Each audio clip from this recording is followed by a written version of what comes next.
Magkape mo na ang lola mo bago pumasok. Meron pa akong 5 minutes. Madalian lang na kape. Ano po itong kape? Bakit yellow? Mukhang juice. Mukhang orange juice. Diba? Ito po ay sa morning, it's either iinom kayo ng warm water or gagawa kayo neto.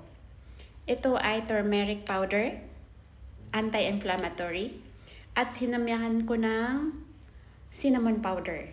Kasi maganda ang cinnamon powder pag kayo ay may high blood cholesterol. Okay? Mainit po siya. Kaya kailangan mainit.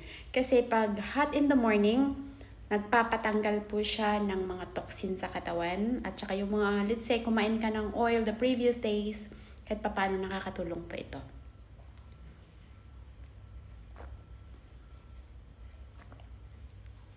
Ayan po, wala po siyang lasa. At wala po siyang sugar. So, hot water lang talaga ang inilagay ko sa cinnamon powder and turmeric powder. Ang measure po niya is 1 teaspoon nilagay ko ng turmeric powder. Tapos cinnamon powder is half lang.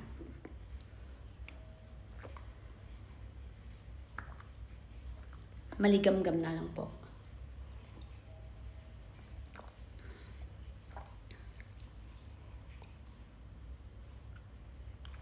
Before anything else, before eating anything else in the morning, drink this one.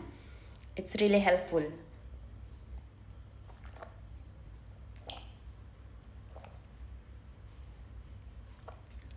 Ito na yung remaining na turmeric powder at saka cinnamon powder.